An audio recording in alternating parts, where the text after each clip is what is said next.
Hello friends, स्वागत है आपका चैनल पे। पिछली वीडियो में हमने मेजर अप्रोचेस वाले चैप्टर के फर्स्ट 3 मेजर अप्रोचेस देखे हैं। कॉलोनियल अप्रोच, नेशनलिस्ट अप्रोच और Marxist approach.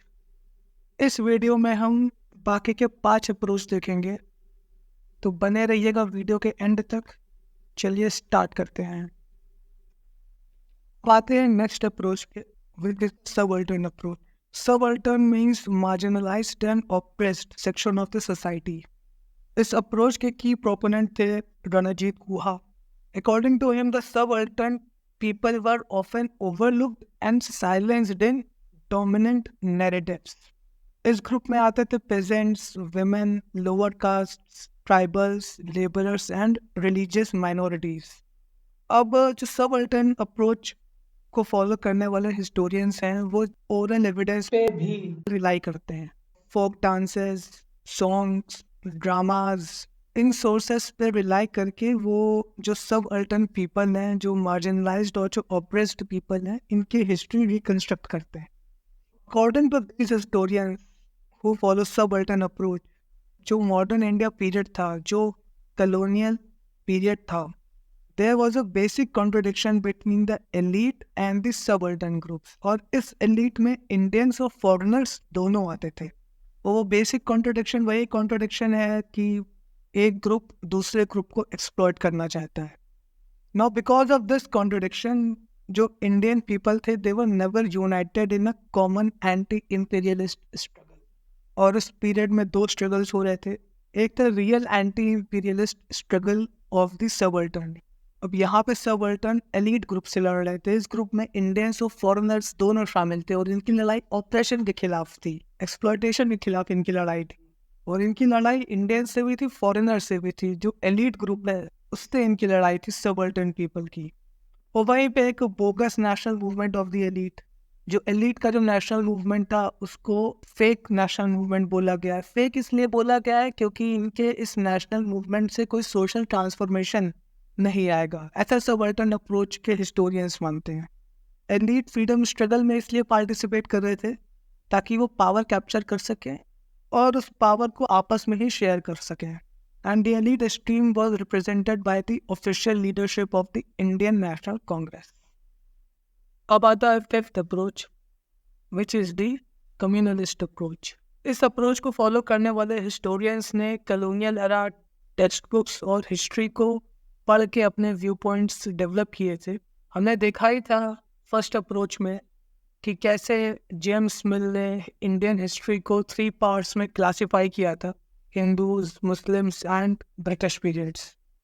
They viewed Hindus and Muslims as permanent hostile groups whose interests are different from each other as well as antagonistic to each other।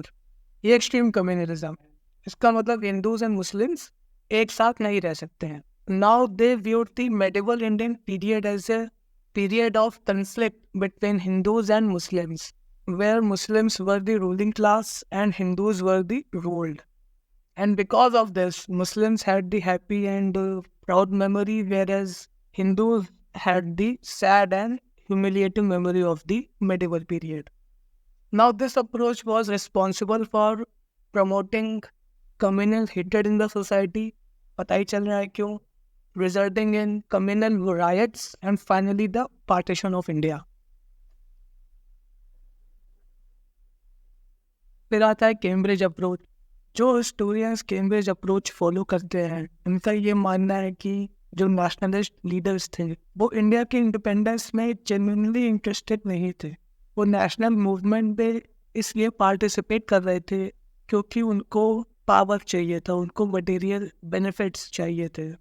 इन्होंने तो ये भी मान लिया कि Indian nationalism arrows from conflict among the Indians for getting the British sponsored benefits.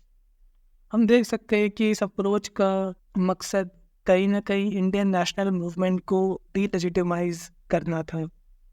अब next approach आता है liberal and new liberal approach. इस अप्रोच का ये मानना था कि कॉलोनियलिज्म से ब्रिटेन के आम नागरिक को कोई फ़ायदा नहीं हुआ। कुछ बड़े बड़े लोगों को हुआ होगा मगर आम लोगों को नहीं हुआ। इसके 2 रीजंस दिए गए। कैपिटल ड्रेन हुआ ब्रिटेन से, जो ब्रिटिश कैपिटलिस्ट्स थे उनको इंडिया में लुक्रेटिव अपॉर्चुनिटीज़ दिखाई पड़ी। उन्होंने इंडियन रेलवेज में इन्वेस्ट किया, माइनिंग में इन्वेस्ट किया, ब्रूरीज में इन्वेस्ट किया। तो इस वजह से there was a capital gain from Britain to India. अब दादा भाई नौरोजी ने कहा था कि इंडिया से ब्रिटेन की तरफ वेल्थ गेन हो रहा है। जो liberal and neo liberal approach वाले थे उन्होंने कहा कि ब्रिटेन से इंडिया की तरफ कैपिटल गेन हो रहा है। दूसरा रीज़न जो दिया गया वो था new innovation and product for the British public. Britain के जो फैक्ट्री ओनर्स थे, वहाँ की जो कैपिटलिस्ट क्लास थी, उनको इंडिया में एक वास्ट मार्केट मिल गया था। इस वजह से वो लोग बहुत प्रॉफिट पे चल रहे थे। इंडिया की पॉपुलेशन ज़्यादा थी, यहाँ की नीड्स ज़्यादा थी। इंडिया में वास्ट मार्केट मिल गई, इस वजह से वो प्रॉफिट में रहते थे। अब अगर सपोज उनको इंडिया में वास्ट मार्केट ना मिलती तो उनको अपना प्रोडक्ट ब्रिटेन में बेचना पड़ता। ब्रिटेन में प्रोडक्ट बेचने के लिए वो कुछ नए प्रोडक्ट डेवलप करते, कुछ इनोवेट करते, एक तरीके से हार्ड वर्क करते अपने प्रोडक्ट्स को वहाँ बेचने के लिए, जिससे ब्रिटेन की जनता को ही फ़ायदा होता। लेकिन ये सब फ़ायदा नहीं मिल पाया। इसका उन्होंने एग्जाम्पल भी दिया। ऑटोमोबाइल मैन्युफैक्चरिंग को जो फोकस मिलना चाहिए था वो नहीं मिल पाया, और इन रीजंस की वजह से ब्रिटेन में न्यू इंडस्ट्रीज डेवलप नहीं हो पाई। अब बढ़ते हैं नेक्स्ट अप्रोच पे, which is the feminist approach. Womens movement ने इंडिया में मोमेंटम गेन किया इन द 1970s, और इस मूवमेंट ने वुमेन के इश्यूज को हाईलाइट किया and pushed for gender equality. Women's movement ने विमेंस स्टडीज़ को बढ़ावा दिया। इन स्टडीज़ में विमेंस के एक्सपीरियंसेस को एक्सप्लोर किया, सोसाइटी में उनके जो रोल्स हैं, उनके जो कॉन्ट्रीब्यूशंस हैं, उसको एक्सप्लोर किया। तो इस मूवमेंट की वजह से फिर feminist approach to the study of modern India history arise हुआ।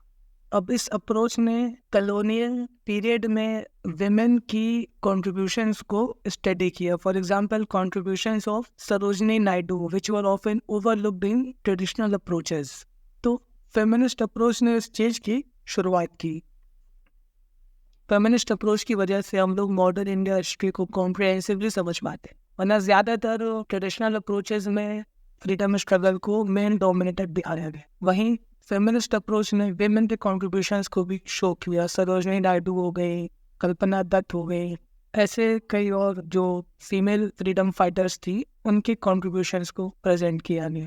पर इस अप्रोच ने यह भी स्टडी किया कि how colonial structures like legal system affected women's lives. जैसे सती को बैन करने के बाद विमेन की लाइफ्स पे क्या असर पड़ा। विडो रीमैरिज एक्ट 1856 में जब पास हुआ तो उसके बाद वुमेन्स की लाइफ्स पे क्या इम्पैक्ट पड़ा। तो इन सबसे हमें कॉम्प्रहेंसिव व्यू मिलता है मॉडर्न इंडिया हिस्ट्री का। फिर इस अप्रोच ने यह भी स्टडी किया कि अगर वुमेन को प्रोडक्टिव रिसोर्सेज की ओनरशिप ना दी जाए तो उनकी वल्नरेबिलिटी कितनी इंक्रीज हो जाती है।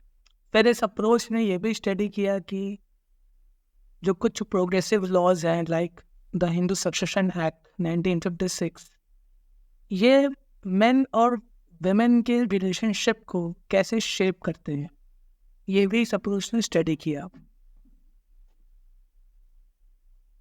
कॉलोनियल पीरियड के वक्त कुछ बुक्स थी जो विमेन्स के इशूज से डील कर रही थी, like the high caste Hindu women by Pandita Ramabai and Mother India by Katherine mayo.